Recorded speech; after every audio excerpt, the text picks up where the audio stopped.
Hola, hola, hola, hola. Buenos días, buenas tardes, buenas noches.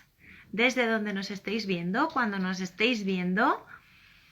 A ver, ¿quién hay por aquí hoy? Em, Mira, ya veo que os estáis conectando. Esquimos RF, María Pura Morel, no, Elio Piñón, ya te veo. Dame unos minutitos, porfa, para que se vayan uniendo los asimétricos y las asimétricas que están llegando, están empezando a conectarse. Y en un par de minutitos te mando la invitación. Bienvenidos a todos, a todas, a Cristina, a Ignasi, a Martín, a Octavio Mestre, a Darío, a 4R Filósofo, a Mara, un besito que nos hemos visto esta mañana. Bueno, sois hoy muchos y muchas los que os venís a unir al club. La verdad que me alegro muchísimo. También os doy la bienvenida a todos y a todos los que estos días habéis estado, bueno, pues siguiéndonos en redes y la verdad, bienvenidos, bienvenidas a esta pequeña familia. Saludos a Helio desde México. Bueno, hoy sé que casi todos nuestros oyentes sois pues de México, de Chile, de Argentina, de Brasil. Por favor, id diciéndome ahí abajo de dónde sois, desde dónde nos saludáis, porque me encanta saber que el club llega y traspasa fronteras. Y nada, espero que me escuchéis bien. Y ahora vamos a empezar en un minutito. Veo a BM Mejía Romero, a Juan Alba, a JP Goicoe, R. Moreira. Bueno, de verdad, bienvenidos todas y todos. Y nada, confirmadme de nuevo, por favor, que me escucháis bien, que todo está bien, como siempre. Y vamos a empezar, vamos a empezar. Ah, sí, bueno, antes de empezar, que ya me iba yo a lanzar, quiero agradecer, mira, de Bolivia nos saluda R. Moreira. Pues bienvenido desde Bolivia, me encanta leeros. Desde Perú también, bueno, veo que hoy va a ser una sesión hiper internacional, me alegro muchísimo. Lo dicho, voy a aprovechar justo antes de empezar para agradecer a nuestro querido Javier Fernández Contreras, que estuvo la semana pasada con nosotros y con nosotras leyendo y contándonos el proyecto Sense de Nuit. Como sabéis, todas las sesiones del club se dejan colgadas en nuestro canal de Instagram TV, ¿vale? Las tenéis todas ahí, o sea que si os interesan, si, mira, desde Argentina, desde Madrid, Mara, bueno, si os interesan, si alguna no la podéis ver aquí en directo con nosotros, bueno, lo que sea, las tenéis siempre disponibles ahí para... Bueno, para que las podáis ver cuando mejor os convenga, ¿vale? Pues yo creo que podemos empezar ya. Hoy, como ya sabéis todos y todas, tenemos un invitado, bueno, del cual estoy, vamos, contentísima y maravillada de que me haya dicho que sí. Vienen también, bueno, veo ahí desde La Paz, Bolivia, desde Mollet del Vallès. Bueno, hoy ya os decía que va a ser esto extremadamente internacional. Desde Cádiz también, Blue Arc Eng nos llega desde Cádiz. Bueno, os mando un saludo muy cariñoso a todos y a todas. Hoy vamos a hablar de este libro, Teoría del Proyecto, y tenemos a su autor, a Elio Piñón, esperando. Desde Murcia nos saluda María Pura Moreno, y voy a darle ya paso a Elio. Os recuerdo a todos y a todas que podéis hacer preguntas ahí en los comentarios, aquí abajo, podéis mandarme preguntas. Si no, creo que aquí está, este simbolito de aquí también está para lanzarnos preguntas, y yo se las voy a ir trasladando a Elio. Aprovechad, porque esta es una oportunidad, bueno, magnífica para hablar con él y para, bueno, y para conversar sobre todos estos temas.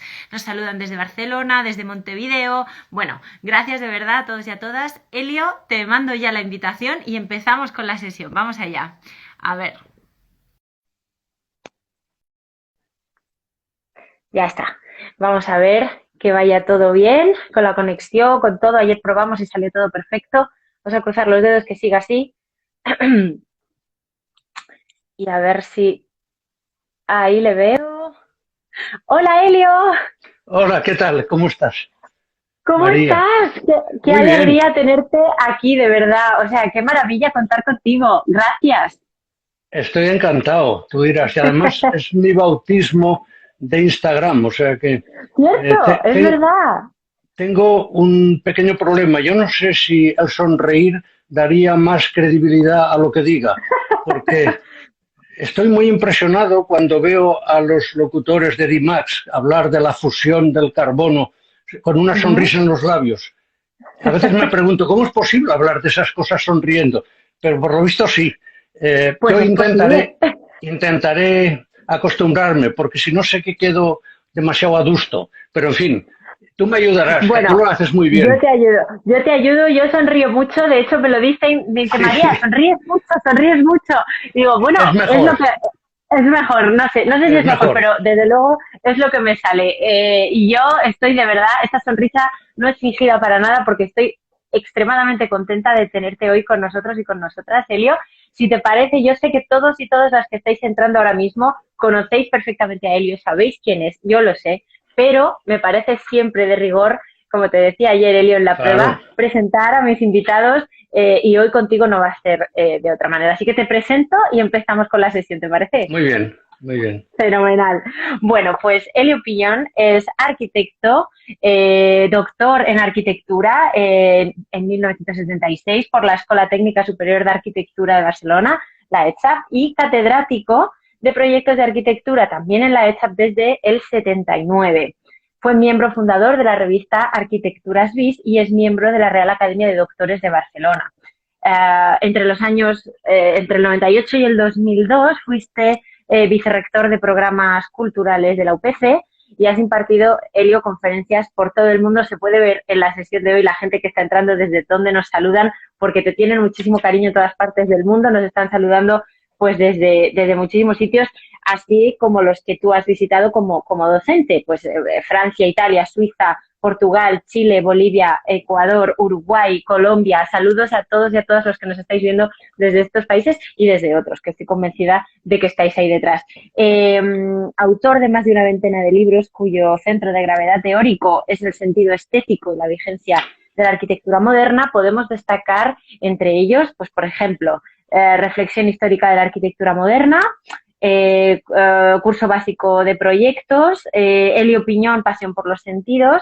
En este caso, como no puedo dejar de citar este libro del que venimos a hablar hoy, Teoría del proyecto, o El formalismo esencial de la arquitectura moderna. Elio, es un auténtico placer contar hoy contigo aquí.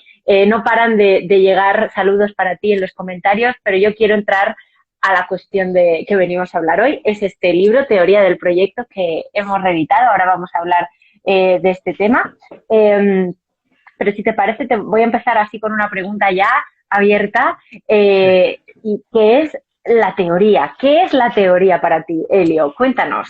Sí, mira, te agradezco esta pregunta porque yo creo que es desde que estudiábamos bachiller y en la asignatura de matemáticas, por lo menos yo creo que mis amigos y yo teníamos como la mente escindida entre la teoría y la práctica. La teoría Ujú. era pues la demostración de la ecuación de segundo grado y la práctica era resolver un problema para el cual hubiera que aplicar la teoría.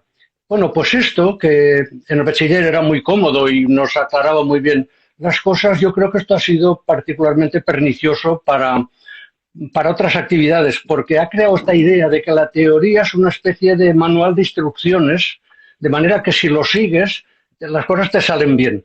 No, mira, la teoría no es esto. La teoría es, yo siempre lo defino como la tentativa, es decir, no es el afrontar, es el intento de resolver a través de la reflexión aquellas cuestiones, aquellos fenómenos que no tienen una respuesta inmediata por el sentido común. ¿Esto qué quiere decir? Quiere decir que, por ejemplo, para nosotros ahora, que hierva el agua, pues es una cosa que nos parece natural. Nos parece natural Ujú. porque lo hemos visto desde pequeños y el agua cuando recibe un cierto calor, pues hierve. O que los objetos caigan, también nos parece normal. Pero hubo un momento en el que no les parecía tan normal. Sí, ellos tenían la experiencia de que caían los objetos, pero no sabían ni por qué, ni con qué velocidad, ni debido a qué causa. Entonces se tuvo que elaborar una teoría que era un intento de explicar. Y yo insisto en la palabra intento porque, en definitiva, es lo que define la teoría. Es una aproximación al fenómeno y un intento de explicarlo. Por Ujú. tanto, no hay teorías verdaderas y malas. Hay teorías que explican el hecho y otras que no lo explican. Por tanto, yo creo que esto ayudaría a entender bastante lo que es la teoría. Y el objeto de la teoría es el fenómeno que se interroga.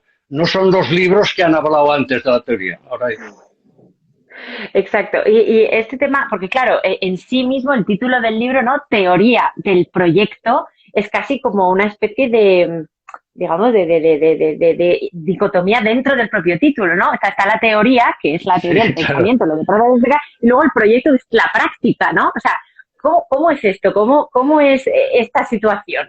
Eso es pretendido. Yo, en los títulos, trato siempre de ser un poco maligno. Trato de crear, me gusta mucho la paradoja. Y entonces, teoría del proyecto, yo jugaba con esa tensión que produce las dos ideas, digamos, banales, tanto de teoría como de proyecto.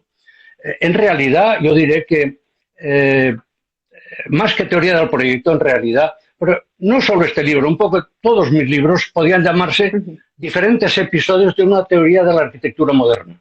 Mira, recuerdo que decía un escritor italiano, Franco Fortini, que los que tenemos algo que decir siempre decimos lo mismo. La única cosa es que aprovechamos circunstancias y ocasiones distintas para decirlo. Bueno, pues esto sería un poco lo que...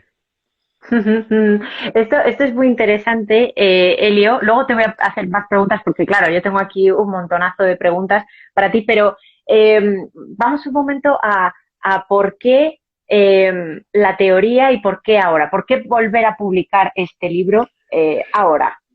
Bueno, esto os lo tendría que preguntar yo a vosotros, porque la decisión... Ya lo sé, pero... Sí, pero fíjate...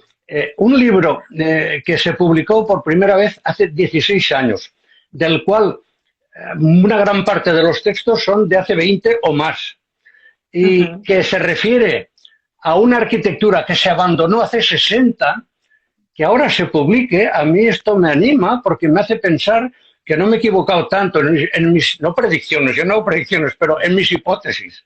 Claro, si yo digo, y una de las cuestiones que están implícitas en este y en otros libros es que la arquitectura moderna no se ha explicado bien y, por tanto, con toda la humildad trato de explicarla de manera que no plantee las contradicciones que planteaban las explicaciones tradicionales. Pero, aparte de explicarla bien, lo que trato de transmitir es que está estéticamente y, por tanto, históricamente vigente.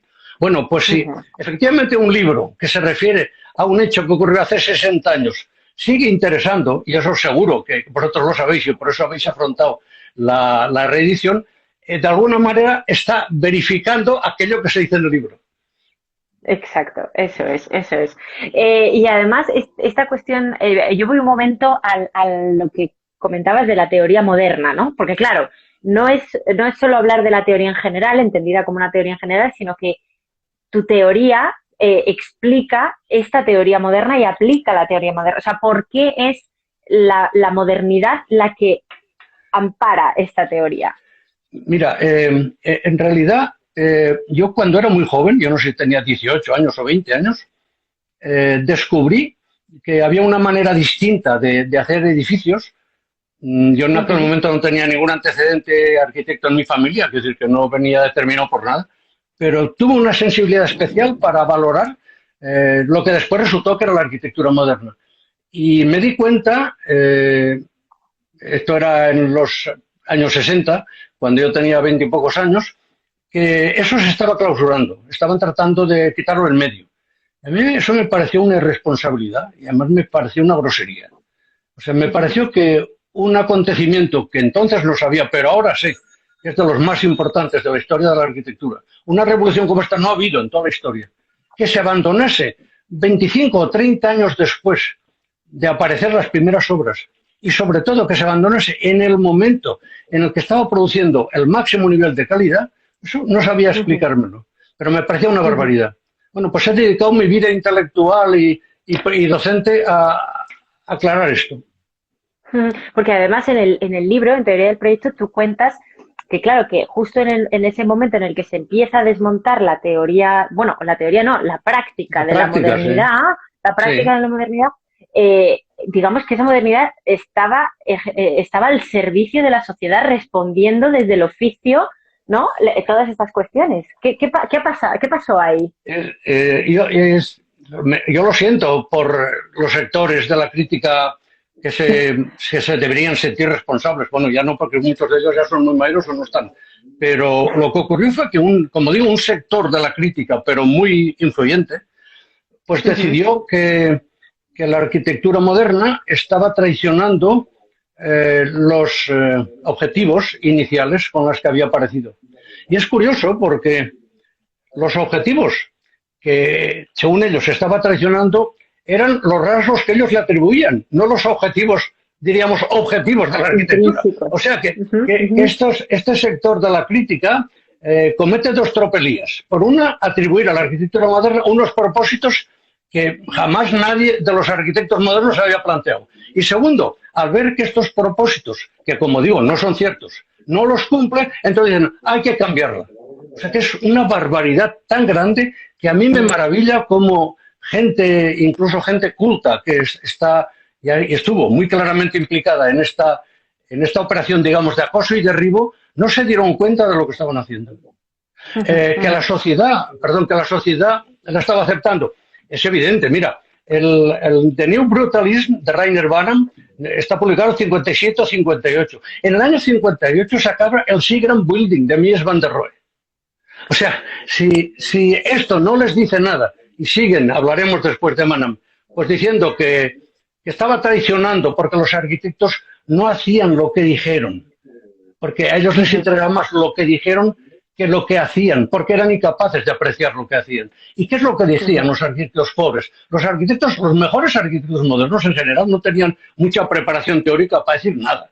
Y lo que decían eran o banalidades, o a lo mejor, en el caso de Le Corbusier, que era seguramente más preparado que otros muchos, pura propaganda. Porque menudo era Le Corbusier para vender su producto.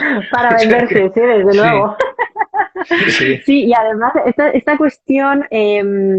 ¿no? de la crítica, Elio, esa cuestión de ese marco, ¿no? en el que se mueve uno para poder criticar o no un movimiento o un estilo, ¿no? O sea, ¿cómo podemos construir o qué crees tú o para qué es para ti esa construcción del marco, ¿no? De que tú hablas también en el libro, el marco referencial para poder emitir un juicio de estas características? Yo estoy convencido de que la teoría no es normativa, sino que en todo caso es referencial.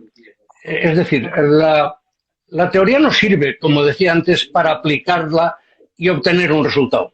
Quizá ha servido en momentos de mucho consenso.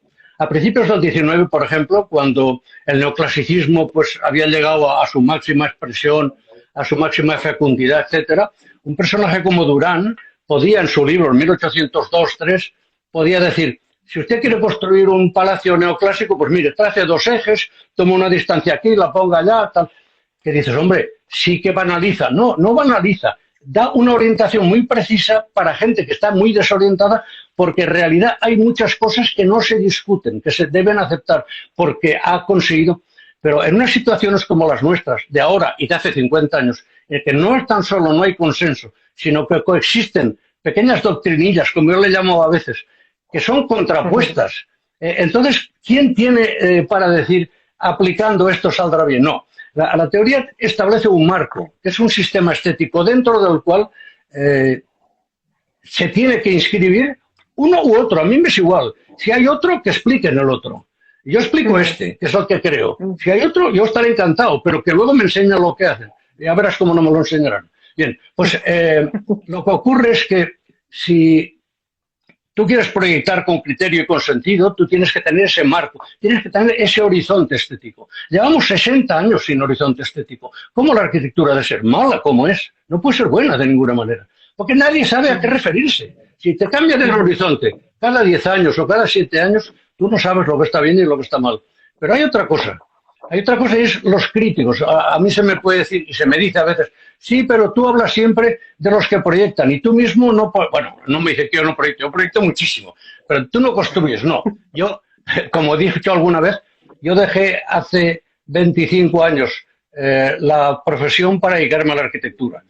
Y esa paradoja que hace sonreír, y algunas veces me aplauden cuando digo, no, porque se sienten implicados en pero hoy día no puede decidir uno si va a proyectar o no, lo tiene que decidir las circunstancias. Claro, yo sé eso, y sé que mucha gente estudia arquitectura y sabe que no va a proyectar nunca. ¿Y qué se va a dedicar? Se va a dedicar pues a dar clase, que es una paradoja, aquello de enseñar una cosa que él no practica. Se va a dedicar pues a lo mejor como a hacer libros, se va a dedicar a mil cosas. A hacer crítica en los periódicos o crítica especializada. Pues también necesita tener el marco teórico, puesto que si no va a estar tan vendido como el arquitecto. Es que esta cuestión, ¿no?, de este marco teórico, y también hace referencia muchas veces a las referencias arquitectónicas dentro de este marco teórico. O sea, que ese marco teórico tiene que venir acompañado de estas referencias, ¿no, Elio? Eso está clarísimo, porque la teoría es un prerequisito, digamos, saber los criterios y principios básicos del horizonte estético en el que estás, eso está claro. Pero si tú no tienes referentes concretos, tú no haces nada. Pues es como el que pretende ser crítico gastronómico y solamente come bocadillos. No va a poder ser. O sea, si uno, porque para hacer crítica hay que poder comparar, y si para comparar tienes que conocer. Muchas veces yo tengo fama de exigente, claro, no voy a decir de intransigente, porque creo que no, intransigente soy, pero soy exigente, eso es verdad. Y siempre advierto, sobre todo conmigo mismo. Si yo fuera exigente con los demás, no me hubiera ido la vida como me he ido, me hubiera ido peor. Sí. Soy exigente y me dicen, claro, a ti o a usted no le gustará a nadie, porque, claro, con lo exigente que usted es, yo digo, pues mira, en la nómina de arquitectos que por algún motivo me han interesado hasta el extremo de que he hecho fotografías de sus obras, el último recuento, y me parece que encontré 179. Y entonces yo, cuando me lo dicen en una clase, digo, yo os doy toda la tarde a los 40 que estáis aquí para que pongáis 179 nombres de arquitectos. Verás cómo no encontráis. Es decir, lo importante es saber lo que está bien y lo que está mal, de acuerdo con el criterio que tú has partido. Y si tú sabes esto, no es muy difícil alcanzar, porque lo que sí que no hago es, sobre todo, fijarme en las referencias, digamos, famosas. Yo me fijo en los que tienen calidad, que muchas veces no coinciden. Claro, porque ahora yo te quería hacer esta pregunta al hilo de lo que dices. Quizá hace 40 años, voy a decir así, o 50 años, no había tantos inputs de imágenes visuales rodando por el mundo, vamos a dejarlo así, ¿no? Ahora estamos constantemente atacados por esa imagen manía que hay, ¿no?, por todo el mundo. ¿Cómo podemos formar este criterio crítico para decir qué es lo que está bien y qué es lo que no? Yo diría que lo primero de todo, siendo muy humildes y dejándonos enseñar. Yo muy a menudo digo que el papel del profesor no es el que le ha asignado la enseñanza tradicional, el que juzga, el que dice esto está bien, esto está mal. En todo caso, el profesor es el intermediario entre el alumno y la arquitectura. La auténtica autoridad la tiene la arquitectura. Y el profesor, si es buen profesor, lo que tiene que hacer es llevar al alumno a conocer aquella arquitectura que él cree que vale la pena. De manera que yo cada vez más planteo trabajos con autocorrección, que se corrige el propio alumno que lo hace. Porque es que yo no quiero entrar en ello. Le digo, no, yo te he dado las referencias, te he enfocado la mirada, te he dicho, mira ya. Si después de esto tú ves lo que te ha salido, ves aquello, no se trata de que se parezca, se trata de que tenga los valores como mínimos compatibles. Tú verás si está bien o no está bien. Yo creo que por una parte es esto. Y a propósito de lo que dices, estamos en Instagram, que es un instrumento que se puede utilizar como todos muy bien y también muy mal, pero en este caso creo que lo estamos utilizando y lo estáis utilizando muy bien. Yo veo, y lo siento porque es un chafardeo de otro nivel que el de la sociedad, pero veo muchas veces likes atribuidos a obras por gente que conoces y que creías que tenían las ideas claras y que sabían lo que apreciaban, y ponen likes a unas barbaridades sencillamente porque creen que eso les debe gustar. O sea, yo creo que lo que ha desaparecido casi por completo es el criterio de juicio. Y la gente, más que decir esto me gusta, dice esto creo que debería gustarme por lo que se espera de mí. Y esto realmente es lamentable. ¿Cómo se puede hacer? Insisto, humildad y mirar, mirar, mirar. Lo que voy a decir no te va a gustar nada porque dedicas a hacer libros. Pero una frase que mis alumnos conocen de mucho tiempo es: tenéis que leer menos y mirar más. Entenderás lo que digo y estarás de acuerdo. Tenéis que leer menos y mejor y mirar más.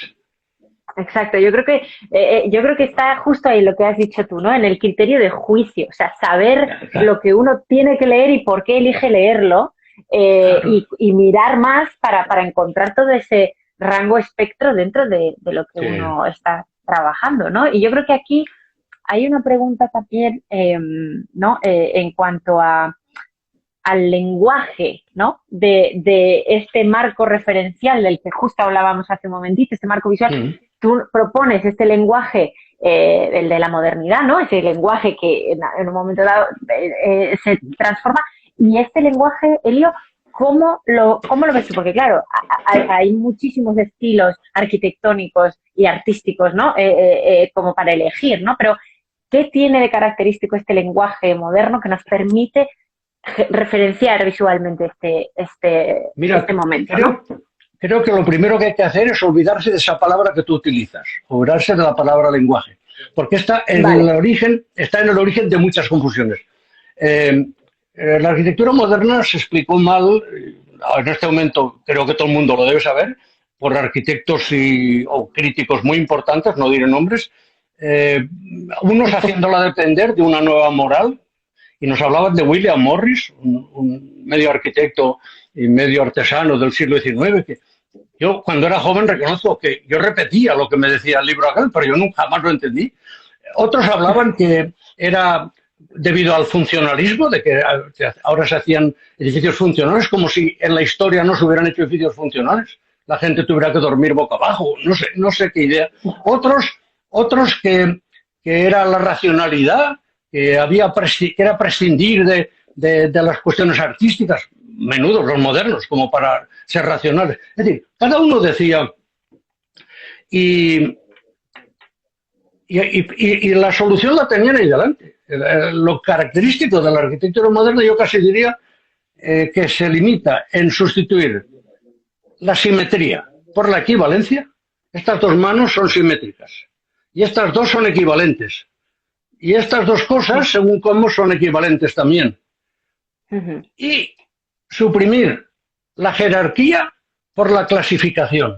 Mira si es sencillo. Es muy fácil entenderlo así. Porque si tú lo llevas al terreno del lenguaje, entonces es cuando pasa lo que ocurre ahora. Que alguien ve una cosa que fonéticamente le suena a aquel lenguaje y le pone un like. Y aquello es una aberración, a lo mejor. Una aberración que fonéticamente se puede relacionar con alguna cosa que en cambio está muy bien. O sea que, ¿te das cuenta? Son yo hice la tesis doctoral sobre semiótica y en los años 60, quiero decir, era la eclosión del término este. Parecía que la lingüística tenía que imperializarlo todo y tenía que resolver todo. Y se generalizó esta cosa que les va muy bien a los críticos, porque hablan del lenguaje y así, todo es muy superficial y todo es muy, muy agradable, ¿sabes? Todo muy bien.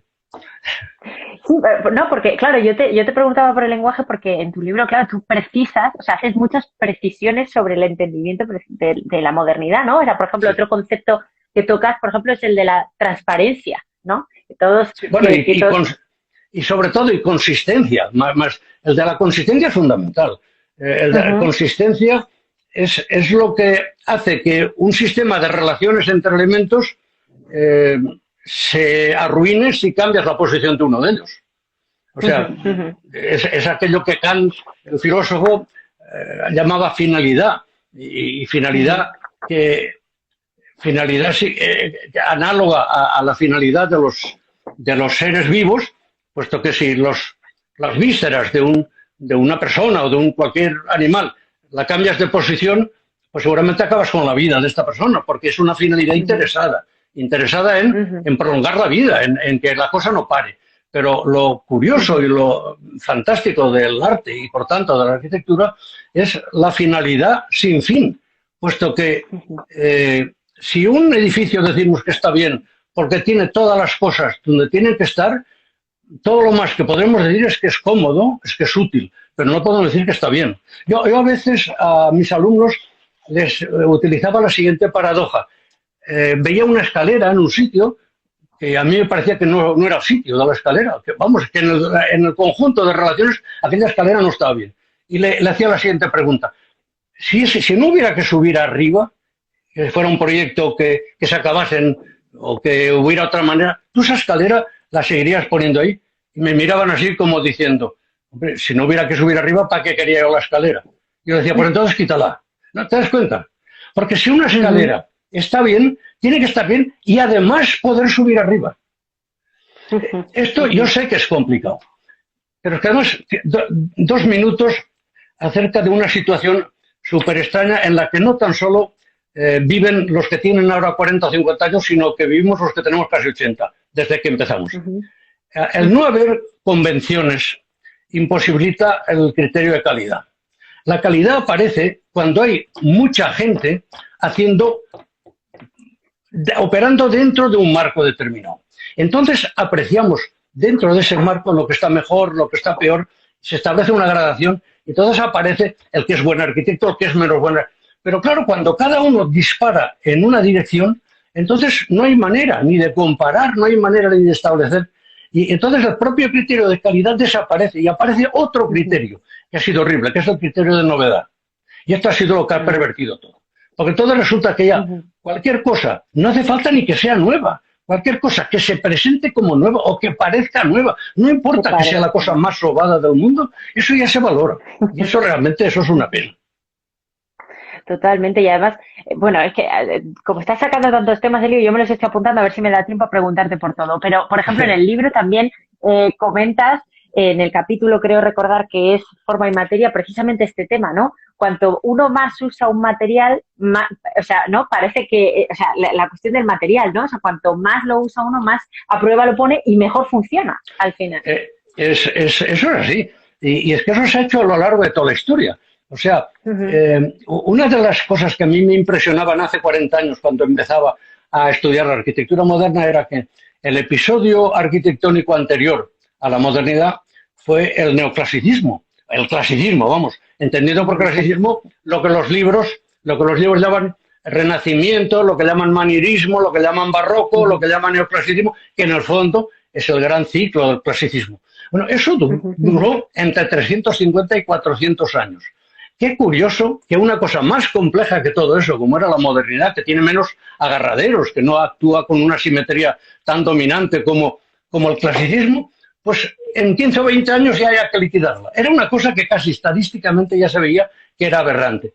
Claro, yo ahora tengo una experiencia de proyecto muy notable, muy intensa, porque yo en 15 años que llevo proyectando full time, probablemente he proyectado más que muchos de los arquitectos más conocidos en toda su vida, pero además he proyectado, quiere decir que he proyectado. Es decir, que he abordado todas las fases del proyecto, desde el modelado tridimensional, el render, el tomar la foto, es decir, he proyectado. Yo constantemente estoy repitiendo materiales. No me refiero a materiales físicos, materiales arquitectónicos, es decir, criterios y con edificios completamente distintos. Yo siempre digo que una de las cosas que tienen que aprender los arquitectos es detrás de cada solución, viene una solución de algo que les parece bien, buscar el criterio que hay. Si tú detrás de esa solución no hay un criterio universal, esa solución no te interesa. En todo caso servirá para algún caso concreto. Pero si tú no la puedes elevar a categoría genérica, esa solución no te interesa. Entonces yo trato siempre de trabajar con criterios más que con soluciones. Y esto justo que comentabas antes, que tiene que ver justo esto con lo que comentabas antes de este tema de la novedad, ¿no? O sea, si hay algo que es universal, no puede ser nuevo constantemente. O sea, ¿no? Está claro.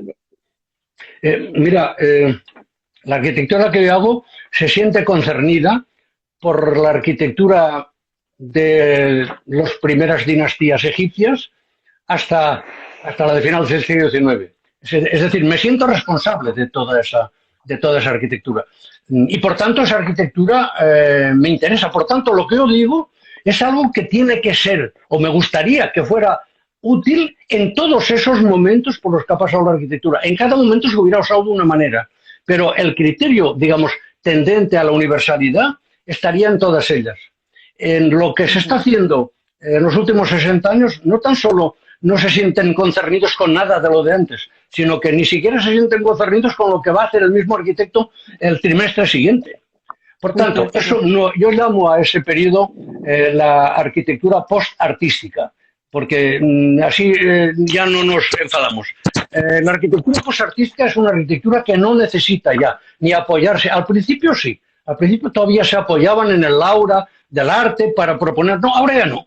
Ahora ya la gente se ha tragado tan claramente todas estas cosas que hacen que entonces ya no necesitan ni siquiera el beneplácito del espectador, no, ni tampoco necesitan ni siquiera el criterio económico, puesto que el despilfarro se ha instituido de tal manera, y eso me parece muy importante, que no es tan solo que esto no es un freno, sino que puede llegar incluso a ser un acicate, para decir, no hagámoslo más caro. Las obras públicas oscilan entre un 5 y entre un 500 y un 100 entre un 50 y un 100% más de presupuesto. Se multiplican por 4, por 5, no, entre 5 y el 10. No importa, no pasa nada.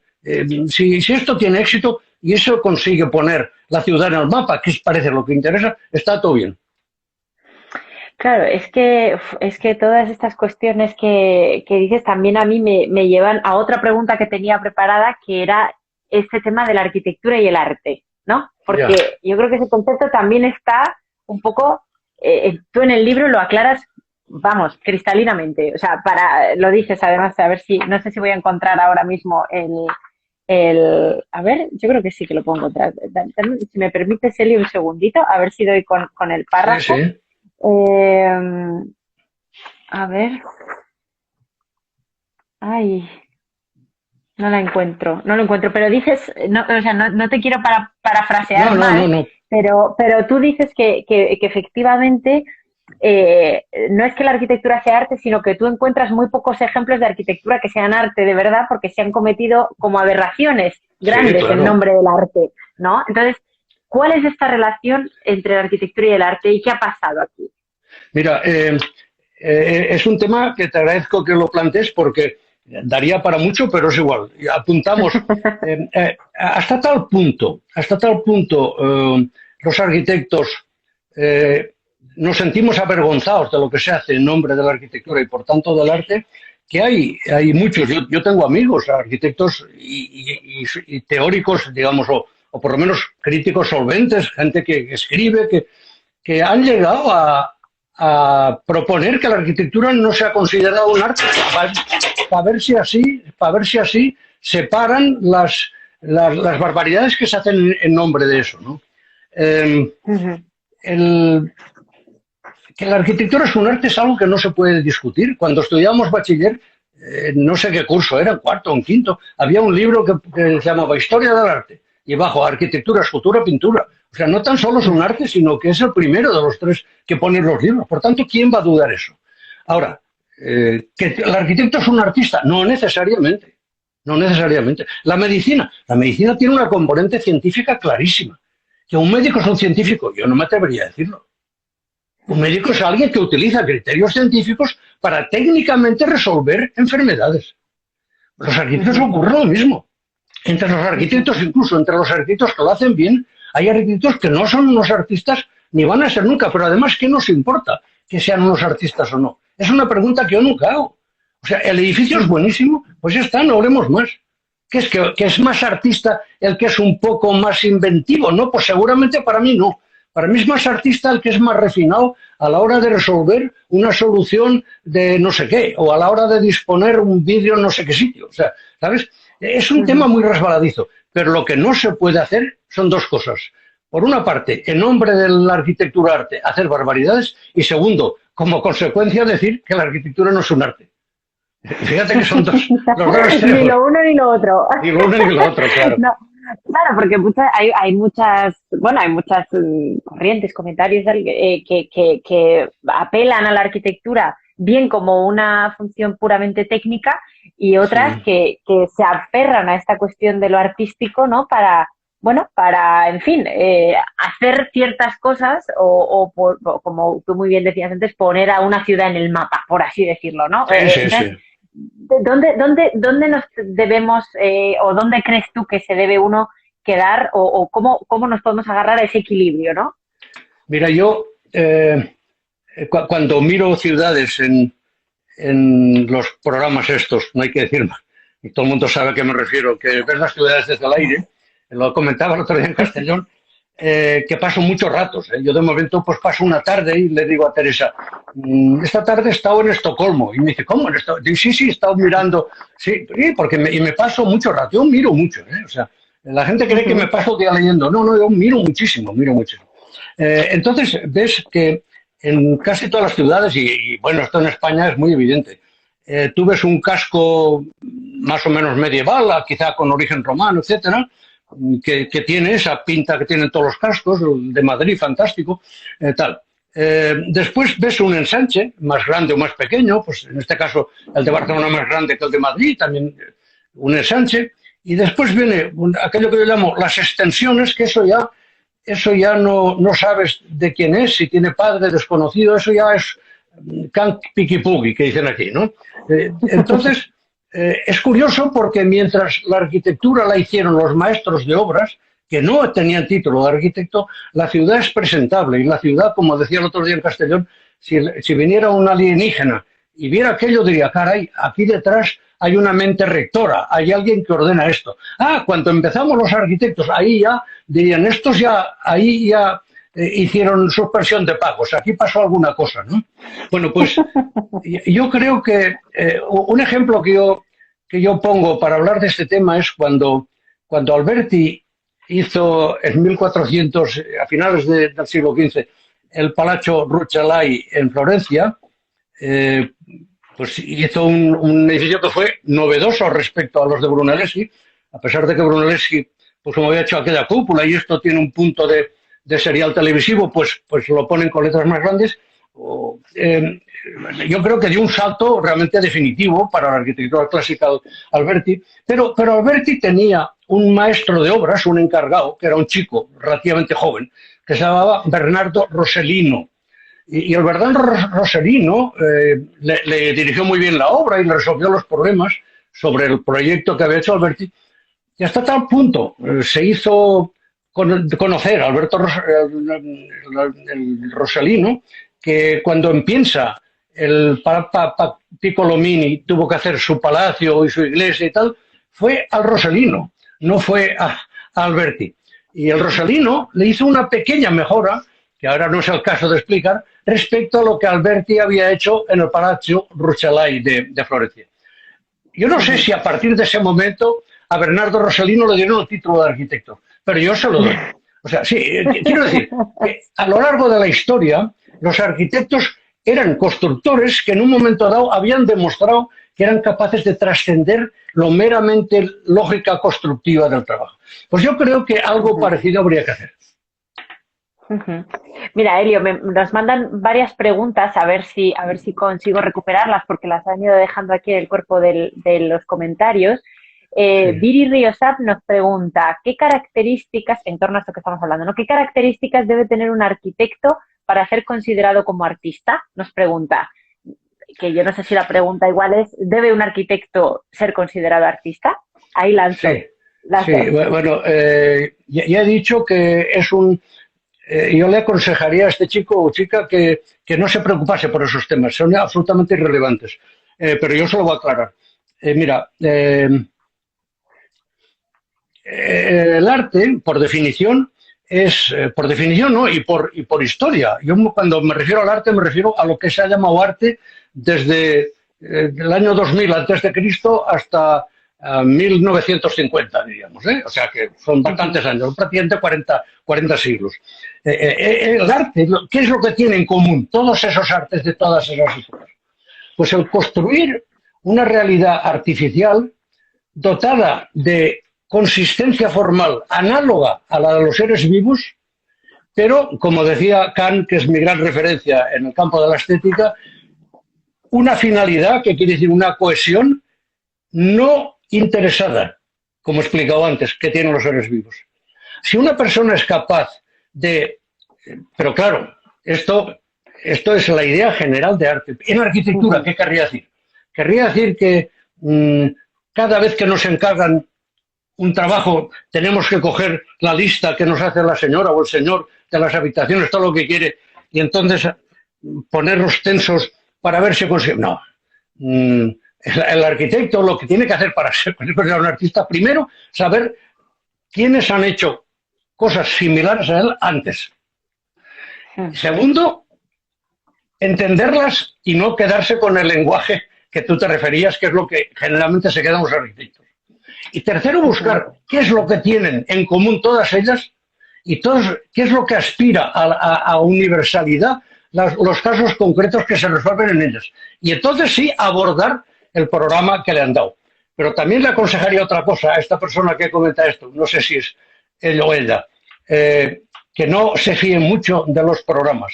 El programa es la primera trampa del arquitecto, vamos, del cliente.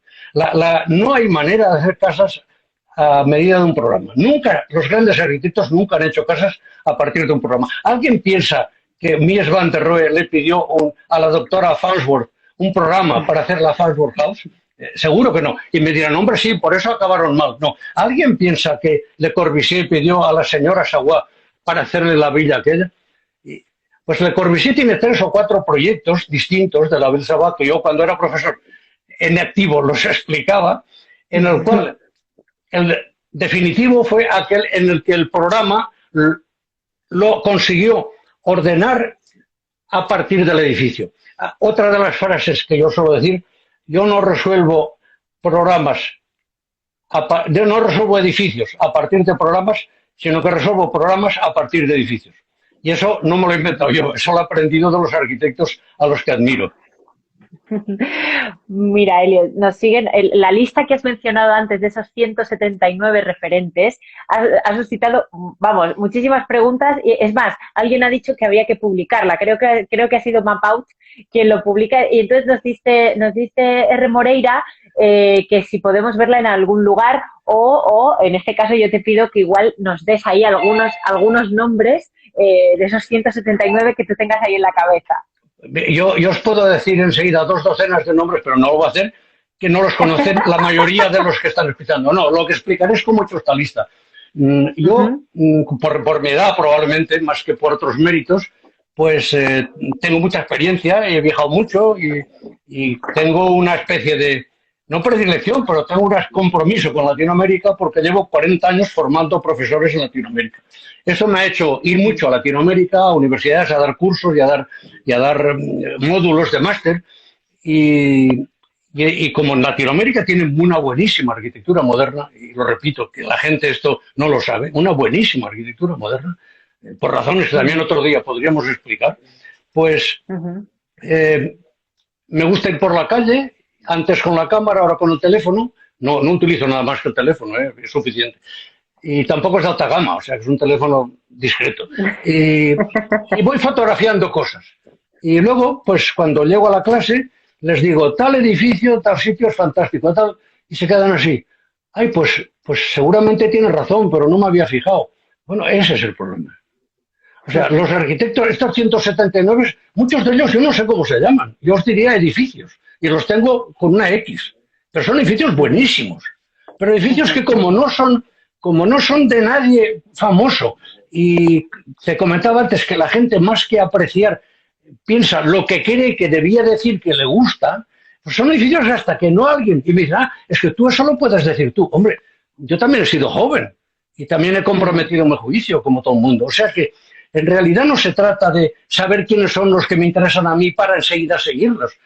Mira, una manera muy sencilla de saberlo es en mi web, helio.pinon-org, no, helio-pinon.org. Helio-pinon.org. Pues en mi web hay un capítulo que lo hemos incorporado hace un año solo, o sea, ya existía la web y todavía no estaba, que se llama Afinidades. Y eso es un capítulo en el que hay todavía falta, estamos en la L, me parece, o así, y hasta la Z faltan todavía muchas letras, porque lo hacemos alfabéticamente. Ahí hay fotografías, una selección de fotografías que yo he tomado de arquitecturas que me han interesado y de las que sé el nombre. Ahí verán el nombre, verán el proyecto, verán dónde está y verán, lo que es muy importante, cómo los he mirado yo. Esto es una cosa bastante insólita. Esto lo digo ahora que hay mucha gente que a lo mejor no lo saben. Esto es algo que no he visto ningún profesor que lo hiciera, enseñar sus cartas. O sea que si ahora estamos en la L o en la M, en unos meses vamos a llegar a la Z. Y ahí tendrán 2.000 imágenes, creo, vamos por ahí, o 1.800 imágenes tomadas todas por mí. No imágenes sacadas a lo mejor tomadas en el Google Street View, eso también, pero también, y soy yo el que pongo la cámara.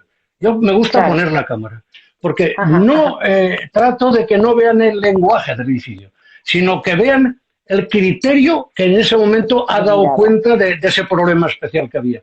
Pues ahí tienen la relación. Seguramente tengo más que no he podido acceder porque están de países que no he visitado. Y en cambio tengo la imagen en mi ordenador. Pero te aseguro que muchas docenas tendrán ahí y verán perfectamente qué es lo que hay en común entre todas ellas. Sí, aquí hay muchísimas preguntas. Sé que estáis haciendo muchísimas, estoy intentando recuperarlas casi todas. Nos pregunta Elio, nos pregunta Eric Daniel Colio, nos dice: ¿cómo ve la arquitectura a futuro con proyectos para habitar nuevos planetas como el caso de Musk para el planeta rojo? ¿Será una oportunidad para corregir la arquitectura contemporánea? Ahí te deja esa pregunta. No tengo ni idea, eso sí que no. Yo, ciencia ficción, hay demasiadas cosas entre manos como para preocuparse por el futuro. Además, mi edad tampoco me haría muy creíble, ¿no? Si me de todas maneras, no le auguro un futuro a la arquitectura, en general al arte. Ya lo vemos. Si he hablado de una arquitectura post-artística, imagínate, ahí lo que cabe. Pues que se imaginen que Dubái es un poco el paradigma de lo que será el mundo más avanzado de aquí 10 o 15 años. Dubái, ¿eh? Ahí queda esa respuesta. Nos preguntaba Pechi666, nos preguntaba que si considera, bueno, te mando un saludo, por supuesto, pero pregunta que si consideras importante tener un control de la estructura al momento de proyectar. Importante no, fundamental. Yo es que no sabría proyectar si no es yo, no sé si algún amigo mío ya lo sabe. Yo cuando empiezo un proyecto lo primero que hago es hacerme una retícula de pilares. Para hacer la retícula de pilares yo tengo que saber qué tipo de proyecto voy a hacer, qué luces voy a utilizar y qué dimensión de pilares voy a utilizar. Pues ya la experiencia ya me da que según el programa me irá bien una luz de 7, una luz de 9, una luz de 5, etcétera. También para los coches que van a estar en el sótano. O sea, todo eso ya directamente. Eso ya me parece requisito. Y me pongo la reja de pilares. Y a partir de ahí empiezo a estudiar los cerramientos, empiezo a estudiar los forjados y otros proyectos siempre en tercera dimensión, ¿eh? O sea, proyecto con modeladores tridimensionales. Yo no sabría proyectar con planos y con secciones, porque ya son muchos años de no... Es más, casi llega un momento que no entiendo los planos. Porque veo tanto en mis documentos y veo tan poco en los planos que digo, pero ¿cómo puede gustarles esto a los arquitectos? No puedo entender. De hecho, Elio, esto me lleva a recordar que el otro día tuvimos la oportunidad de verte en Castellón, en la exposición que hiciste, ¿no? Sobre tus proyectos. ¿Cómo ha sido esta experiencia? ¿Cómo cuentas esos proyectos, no? ¿O cómo ha sido la experiencia de contarlos en una exposición, exponerlos, ¿no? Porque precisamente por esto justo que acabas de decir, los planos y la cuestión 3D, ¿no? ¿Cómo es eso? Mira, pues la verdad es que cuando me sugirieron exponer mis trabajos en una exposición al gran público, yo pensé que esto no iba a ser un fracaso, porque el gran público no se interesa por la arquitectura, cosa que me parece natural, y de interesarse por alguna sería más bien por esa de Dubái, que a mí me horroriza, y no por la que hago yo. O sea que sí, sería por eso más vistoso y más... Pero entonces pensé, ¿y qué aspecto de lo que yo hago? Yo trabajo mucho en la ciudad, todos los que me conocen más ya lo saben. ¿Por qué? Porque consigo verla. Yo mientras no vi la ciudad no podía ordenarla, pero cuando la vi yo la puedo ordenar.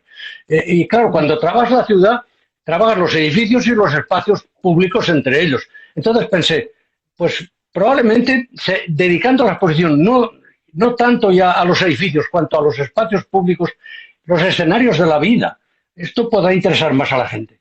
Y entonces pensamos, ¿y esto cómo se muestra? Con imágenes secas y con pancartas, eso era muy feo. El producto es digital, son cosas virtuales que no tienen existencia física. Pensamos, hombre, lo mejor es mostrarlo también de una manera, pues con proyecciones, que desaparezca en el momento que se apaga la cámara.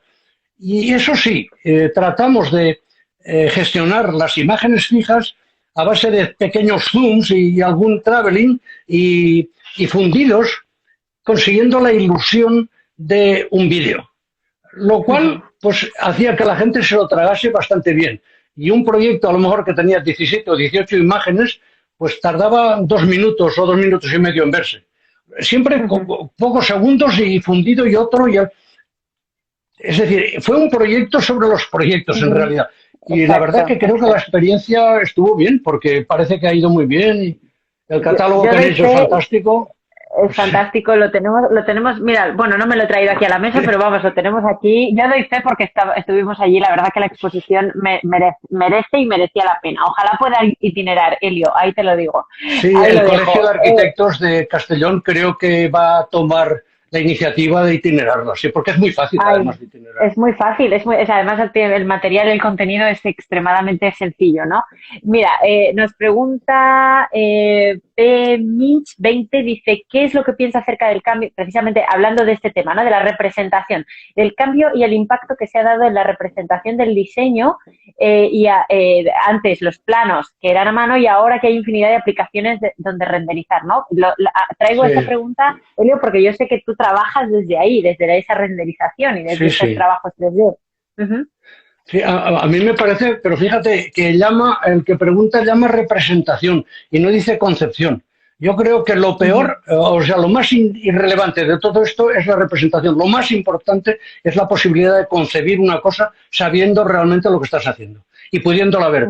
Pero lo que ocurre es que como ya nosotros nos formaron en el conceptualismo, que ha sido de los virus, este sí que ha sido malo para la arquitectura, peor que el COVID y peor que todo, el conceptualismo. Es decir, el renunciar a mirar, el decir, esto lo entiendo, pues estará bien. Como estamos imbuidos, y no digamos los más jóvenes, esto están ya totalmente, porque el desconcierto ha hecho que sus profesores todavía fueran más incapaces que los nuestros de saber lo que está bien y lo que está mal. Y entonces buscarse en atajos, como es el valorar el concepto que hay detrás. Entonces, esto lo que ocurre es que el ver lo que a mí, que siempre he sido visualista, me supone una maravilla de poder tomar decisiones previas al proyecto porque veo lo que estoy haciendo, a los que seguían solamente por conceptos les va fatal, porque les pone un espejo delante y se ven feos y dicen, pero ahora ¿qué hago yo aquí? ¿Sabes? Entonces, la prueba está en que la mayoría de los arquitectos no es que no saben renderizar, cosa que yo entendería muy bien, porque para eso siempre tendrán algún joven que lo sabrá hacer o podrán pagar unos cuantos cientos de euros para que se los haga un estudiante o lo que sea, pero que no utilizaran el modelador tridimensional, eso me parece más escandaloso, ¿sabes? Y luego hay otra visión que es utilizar el modelador ya no para tener control visual del proyecto, sino para hacer tonterías de las cuales la propia mente no llegaría si no fuera haciéndole hacer tonterías al ordenador. Esto es muy americano. Y entonces ahí vienen pues todos los proyectos paramétricos y toda esa, que es un género dentro de la arquitectura, esta posartística a la que yo me refiero. Mira, justo hacían una pregunta hablando de virus que comentabas. Darío Bustan nos pregunta, bueno, no, te pregunta a ti, ¿considera que la pandemia del COVID cambió las formas de habitar o va a cambiar las formas de habitar en realidad? Elio, ¿cómo lo ves? Yo no entiendo mucho de estas cosas, pero yo creo que no va a cambiar prácticamente nada de nada, ni la forma de habitar. O sea, sí, va a cambiar esto, por ejemplo. Va a cambiar la posibilidad de hablar a gente que está en medio mundo desde una habitación de mi casa. Y esto es fantástico. O sea, también es curioso, es fantástico. Y dentro, no sé si ahora yo debería decirlo aquí, pero dentro de muy poco verán, en Instagram también, verán una serie de vídeos cortos que he titulado Un café con Elio, en los cuales 12 vídeos, no 2 ni 3, 12 vídeos, en los que toco en cada uno de vídeos, uno de los temas que han salido precisamente, por tanto son temas como candentes de la arquitectura, pues esto también es una posibilidad que probablemente sin el COVID a mí ni se me hubiera ocurrido grabar, que los tengo ya grabados, solamente estamos acabando la postproducción para lanzarlos, a mí no se me hubiera ocurrido hacer esto. O sea que curiosamente yo creo en lo que a mí respecta y en lo que la arquitectura que yo practico, la influencia del COVID ha sido facilitar un poco la generalización con estos sistemas fantásticos que en el proyecto los utilizo hace tiempo. Nos preguntan más. Bueno, no paran de llegar las preguntas. Yo en algún momento, lo siento, voy a tener que parar porque la propia plataforma nos va a cerrar. Pero bueno, voy a aprovechar a ver si nos da tiempo por lo menos a 2 preguntas más. Nos pregunta Arc Gioianoales, perdón si no lo he pronunciado bien, dice: hola Elio, ¿fue Hegel quien dijo que la arquitectura no es arte porque tiene función? ¿Sería tan amable de explicarnos esto? ¿Quién lo dijo? Si lo dije. No, dice, fue Hegel quien dijo que la arquitectura no es arte porque tiene función. Que si nos puedes explicar esta cuestión de si para ti entiendo que pregunta esto, si para ti la arquitectura sigue siendo arte a pesar de tener función, a pesar de lo que dijo era Hegel. Pero es que Hegel sabía poquísimo de arte. ¿Cómo le hacen caso a Hegel? Sabía otras cosas. No, claro. Esa tontería quizá hace 180 años se podría aceptar, pero ahora a mí me parece este chico tiene que actualizarse, coger citas más recientes. Pues ya sabe, Argio Noales, hay que actualizar el proceso de referencia. Y nos pregunta Enrique Mora, dice: ¿qué opina del concepto de composición como parte del proceso? Entiendo, parte del proceso del proyecto. ¿Elio? Composición es una antigualla de cuando las arquitecturas se enseñaban en Bellas Artes. Estaba vigente el clasicismo y las escuelas de Bellas Artes de Arquitectura del 19 se apoyaban directamente en el Précis de les Hommes sur l'architecture de Durán. Entonces, Durán enseñaba a componer edificios, porque se pasaban... Pero claro, hablar de composición, ya no digo en el siglo XX, en el siglo XXI es como llevar sombrero de copa. O sea, pues pienso muy mal. Si yo preferiría entender la composición, si esta persona lo que llama composición es lo que yo llamo orden, o con lo que llamo consistencia, nos entendemos. Pero no cuesta nada decir las cosas por su nombre, porque al hablar de composición puede que la persona no conozca el tema y crea que es pues esto de ir distribuyendo. Alguien pensará que es la distribución, no, pero en realidad en el contexto histórico la composición es un sistema de agregación de elementos propio del neoclasicismo, pero que no consiguió trascender el propio fin del neoclasicismo a finales del XIX. A mí esto, Elio, me recuerda a algo que comentabas en Castellón, que hablabas del tema del orden, ¿no? De ordenar, que tú eras capaz de que quien era capaz de ordenar una cuchara era capaz de ordenar una ciudad, ¿no? ¿Cómo es esto? Cuéntanos esto. Sí, yo tenía un profesor que el eslogan, que era un eslogan seguramente de los momentos álgidos de la arquitectura moderna, que alguien decía que, y tenía razón, que la expresión era de la cuchara a la ciudad. Y yo lo interpreto como que con los mismos criterios con los que se proyecta una cuchara se puede proyectar una ciudad. Muchas veces en mis proyectos pongo mobiliario, que no sé si la gente sabe, que excepto alguna cosa como la lámpara de Miguel Milá, que la utilizo porque me parece inmejorable, y alguna cosa más, quizá un sillón de Mies, pocas veces son muebles que diseño yo mismo. Y si alguien se fija, se dará cuenta como tienen los mismos criterios de autoría que los edificios y los mismos que las ciudades en las que están enclavados. Es decir, que esta cosa que cuando era estudiante me parecía un desideratum, me parecía una cosa que era muy bonita, pero que era difícil, pues esto está comprobado. Esto, si uno es capaz de entender, si uno se pone suficientemente lejos de los problemas para encontrar lo que tienen en común, te aseguro que los mismos criterios, naturalmente será más complejo hacer una ciudad que una cuchara, pero con lo que haces una silla, tú puedes hacer pues un edificio o una casa, o eso es así. Pues Elio, yo lo siento muchísimo, tengo que cerrar esta sesión porque se nos va a cerrar aquí el programa, me va a empezar a protestar ya. Yo no puede haber sido para mí de verdad una experiencia más deliciosa y a la vez, es que me voy con apuntes, ha sido como una lección magistral. Te agradezco muchísimo, de verdad, Elio, que hayas estado aquí con nosotros. Nada, ¿Qué ibas a además decir, perdona? tú sabes que pronto nos volvemos a ver por un libro que creo que tenéis por ahí por medio que se llama A mi modo de ver.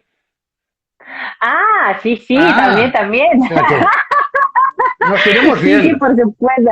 Nos vamos a ir viendo muy Nos pronto y vamos yo creo viendo. que voy a tener que traerte otra vez al club de lectura porque Sí, aquí sí, hay claro. muchísimos y muchísimas asimétricos y asimétricas que están aquí. Venga a preguntar, venga a mandarte saludos desde Argentina, desde México, desde Santiago, yo A, es que estoy a- abrumada hoy mi de mayor cariño agradecimiento internacional. a todos ellos. Pues Encantado y de, espero verlos pronto.